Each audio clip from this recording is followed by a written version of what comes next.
നമസ്കാരം, അമൃതാണ്.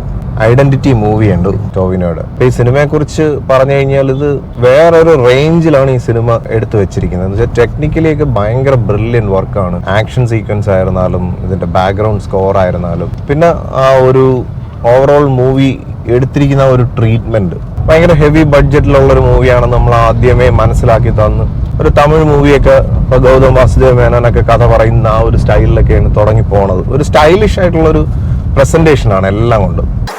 പക്ഷെ പ്രശ്നം എനിക്ക് ഫീൽ ചെയ്തതെന്ന് പറഞ്ഞു കഴിഞ്ഞാൽ ഇതിന് ആദ്യമൊക്കെ നമുക്ക് നല്ലപോലെ കണക്ട് ആവാൻ പറ്റും. ഇതിന്റെ ഒരു ഗ്രാഫ് അങ്ങനെ വലിയൊരു സ്കെയിലായതുകൊണ്ട് തന്നെ ഇത് എന്ത് ചെയ്യണമെന്ന് അറിയാൻ പറ്റാത്ത രീതിയിൽ പോകണക്കാണ് തോന്നുന്നത്.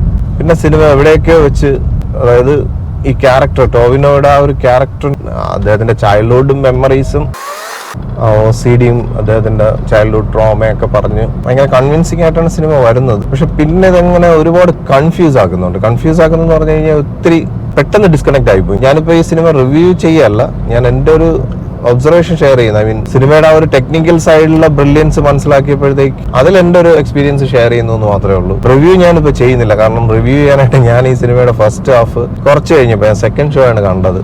അത് അത്യാവശ്യം നല്ല തിയേറ്ററിലൊക്കെ തന്നെയായിരുന്നു. നല്ല സൗണ്ടിങ്ങും ക്രിസ്റ്റിയുടെ പ്രൊജക്ഷനൊക്കെ ഉള്ള ആ തിയേറ്റർ എക്സ്പീരിയൻസ് കിട്ടുന്ന ഒരു തിയേറ്ററിൽ തന്നെയാണ് ഇത് കണ്ടത്. തിയേറ്റർ ഞാൻ എടുത്തു പറയുന്നില്ല, എങ്കിലും തിയേറ്ററിന്റെ സെക്കൻഡ് ഷോ ആയപ്പോഴത്തേക്ക് അവർക്ക് മൂവി ഇറങ്ങിയ ഫസ്റ്റ് ഡേ പോലും ആളില്ല. ഇതിപ്പോ തിയേറ്ററിന്റെ ആ തിയേറ്റർ നല്ല മിക്കവാറുള്ള തിയേറ്ററുകളുടെയൊക്കെ ഒരു അവസ്ഥയാണ്. ആറ്റിങ്ങൽ ടൗണിലുള്ള ഒരു തിയേറ്റർ ആയിട്ട് പോലും ആള് വളരെ ഇല്ല. അപ്പൊ എനിക്ക് തോന്നുന്ന ഒരു ബാൽക്കണി ഇടേണ്ടി വരുമോ അല്ലെങ്കിൽ ആ ബാൽക്കണിയിൽ ടിക്കറ്റ് കൊടുക്കേണ്ടി വരുമോ എന്നുള്ള ഒരു കൺഫ്യൂഷനിൽ ഇരിക്കുമായിരുന്നു. പക്ഷെ ഞങ്ങൾ ചെന്നപ്പോഴത്തേക്ക് ബാൽക്കണി ഒന്നും ക്ലീൻ ചെയ്തിട്ടില്ല.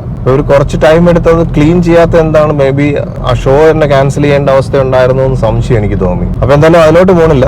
എങ്കിലും ഇത് കാണുന്ന തിയേറ്റർ ആളുകൾ, അതോറിറ്റി ഇത് കാണുന്നുണ്ടെങ്കിൽ നിങ്ങൾ ഇത്രയെങ്കിലും ഒക്കെ ഒരു കസ്റ്റമറിന് ഒരു സർവീസ് കൊടുക്കേണ്ടതല്ലേ. നമ്മൾ എത്രയായാലും കാശും കൊടുത്ത് താഴത്തെ ടിക്കറ്റിൽ നിന്നും കൂടിയ എമൗണ്ട് കൊടുത്തല്ലേ നമ്മൾ ബാൽക്കണിയിൽ ടിക്കറ്റ് എടുക്കുന്നത്. അപ്പൊ അത് നിങ്ങൾ കാണിച്ചത് ഒരു വലിയ മര്യാദകേട് പോലെ എനിക്ക് തോന്നി. അത് ജസ്റ്റ് ഒന്ന് ഷെയർ ചെയ്യുന്നു. ഇതുവരെ അങ്ങനെ എക്സ്പീരിയൻസ് ചെയ്തിട്ടില്ല ആ തിയേറ്ററിൽ. മേ ബി അവർ വിട്ടുപോയതായിരിക്കും. ചിലപ്പോൾ ഈ ഷോ തന്നെ ക്യാൻസൽ ആവും എന്നുള്ള ഒരു സംശയത്തിൽ നിന്നായിരിക്കാം. അതല്ലെങ്കിൽ ബാൽക്കണിയിൽ ആരും എടുക്കൂല എന്നുള്ളൊരു കൺഫ്യൂഷൻ ആയിരുന്നിരിക്കാം. എനിവേ നമ്മൾ പിന്നെ സീറ്റ്സ് ആവശ്യം പോലെ ഉള്ളതുകൊണ്ട് നമുക്ക് വൃത്തിയുള്ള സീറ്റിൽ ഇരിക്കാൻ പറ്റി. എല്ലാം മോശമായിരുന്നില്ല. അപ്പൊ പ്രീവിയസ് ഷോയിൽ വന്ന ആളുകൾ സ്പോയിൽ ചെയ്തിട്ടിരുന്നു, അത് അങ്ങനെ കിടക്കുന്നുണ്ടായിരുന്നു. ഓക്കെ, അപ്പൊ അതവിടെ നിൽക്കട്ടെ. ഞാൻ പറഞ്ഞു വന്നത്, ഞാൻ ചെറുതായിട്ടൊന്ന് മയങ്ങിപ്പോയി. അപ്പോൾ ഫസ്റ്റ് ഹാഫ് എൻ്റെ മോൻ ഭയങ്കര ഇൻട്രസ്റ്റിംഗ് ആയിട്ട് കാണുന്നുണ്ടായിരുന്നു.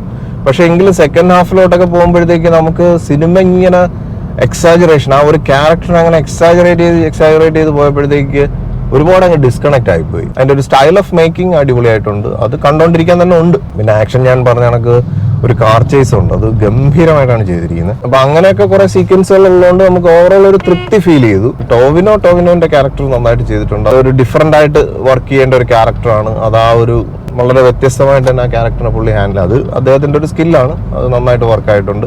എങ്കിലും ആ ഒരു സ്ക്രിപ്റ്റ് ഭയങ്കര ഒരു കൺഫ്യൂസിങ് സ്ക്രിപ്റ്റ് പോലെ തോന്നി. അപ്പൊ അതിൻ്റെതായിട്ടുള്ള കുറച്ച് പ്രശ്നങ്ങളൊക്കെ ഫീൽ ചെയ്തു. എന്തായാലും ഞാനിത് റിവ്യൂ ആയിട്ട് പറയല്ല, but technically one among the best movie in Malayalam. കാരണം അത്ര ടെക്നിക്കൽ ബ്രില്യൻസ്, ഫൈറ്റ് കോറിയോഗ്രാഫി ഒക്കെ കണ്ടു കഴിഞ്ഞാൽ ശരിക്കും നമ്മൾ ഇംഗ്ലീഷ് മൂവിയൊക്കെ കാണുന്ന പോലെ ആയിരുന്നു. അപ്പൊ അതൊക്കെ സൂപ്പറായി. പക്ഷെ അത് സീക്വൻസ് വളരെ മിനിമൽ ടൈം ലൈനിലുള്ള ഒരു ഫൈറ്റ് സീക്വൻസ് ആണ്. പക്ഷെ എങ്കിലും അത് ഗ്രാൻഡായിട്ട് ചെയ്തിട്ടുണ്ട്. പക്ഷെ ഓവറോൾ എക്സ്പീരിയൻസ് എനിക്ക് ഡിസ്കണക്ട് ആയിപ്പോയി സിനിമ. ഉറങ്ങിപ്പോയത് തന്നെ വൺ റീസൺ, ആ സിനിമയായിട്ട് എനിക്ക് അത്രയും കണക്ട് ആകാൻ പറ്റാതിരുന്നതുകൊണ്ടാണ് ചെറുതായിട്ടൊന്ന് മയങ്ങിപ്പോയത്. അപ്പോൾ മയങ്ങിയപ്പോഴത്തേക്ക് ഒരുപാട് സംഭവങ്ങൾ അങ്ങ് നടന്നു കഴിഞ്ഞു ഈ സിനിമയ്ക്കകത്ത്. അതങ്ങനെയാണല്ലോ, മൂവി എന്ന് പറയുമ്പോൾ വളരെ ഒരു ചെറിയ ടൈം ലൈനിൽ വരുന്നൊരു സാധനം. അതിനകത്ത് ഒത്തിരി ഒന്ന് നമ്മൾ മയങ്ങി കഴിഞ്ഞാൽ നമ്മൾ ഡിസ്കണക്ട് ആയി പോകും. ഇതെനിക്ക് ഏറെ കണ്ടുകൊണ്ടിരുന്നപ്പോഴും ഫീൽ ചെയ്ത്. അത് ആ തിയേറ്ററിൽ അതിൻ്റെ 3D അറേഞ്ച്മെന്റിന്റെ പ്രശ്നം കൊണ്ടായിരുന്നു ഒരുപാട് ബുദ്ധിമുട്ടുണ്ടായിരുന്നു. ഫ്രണ്ടിലാണ് സീറ്റും കിട്ടിയത്. അപ്പോൾ ഇതേ ഒരു അനുഭവമായിരുന്നു അത് കാണുമ്പോഴും. ചെറുതായിട്ടൊന്ന് മയങ്ങിപ്പോയി. അതിനി എൻ്റെ ക്ഷീണം കൊണ്ടാണോ, ഞാൻ സെക്കൻഡ് ഷോ ആണ്, പിന്നെ പറഞ്ഞിട്ട് കാര്യമില്ല. അപ്പോൾ ബാക്കിയുള്ള എല്ലാം ഒരു ടെക്നിക്കലി ബ്രില്യൻ്റ് ആയിട്ടുള്ള മൂവി.